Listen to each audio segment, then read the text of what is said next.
ఇవాల్టి వీడియోలో మన ట్రక్ మోడిఫికేషన్ ఎంతవరకు వచ్చిందో చూద్దాం. పెయింటర్ని అయితే మాట్లాడేసాము.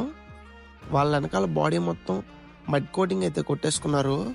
వెనకాల బాడీ కంప్లీట్ అయిపోయినాక ఎదర ఐరన్ ఛానల్స్ బ్లాక్ కలర్ అయితే వేసుకున్నారు. ఇప్పుడైతే బంపర్ ఒకటి మిగిలి ఉంది.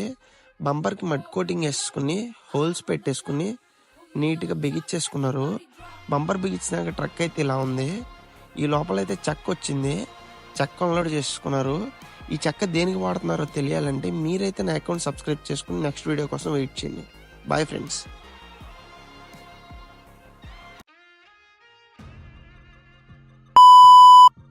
ఇవాల్టి వీడియోలో మన ట్రక్ మోడిఫికేషన్ ఎంతవరకు వచ్చిందో చూద్దాం. పెయింటర్ని అయితే మాట్లాడేసాము. వాళ్ళ వెనకాల బాడీ మొత్తం మడ్ కోటింగ్ అయితే కొట్టేసుకున్నారు. వెనకాల బాడీ కంప్లీట్ అయిపోయినాక ఎదర ఐరన్ ఛానల్స్ బ్లాక్ కలర్ అయితే వేసుకున్నారు.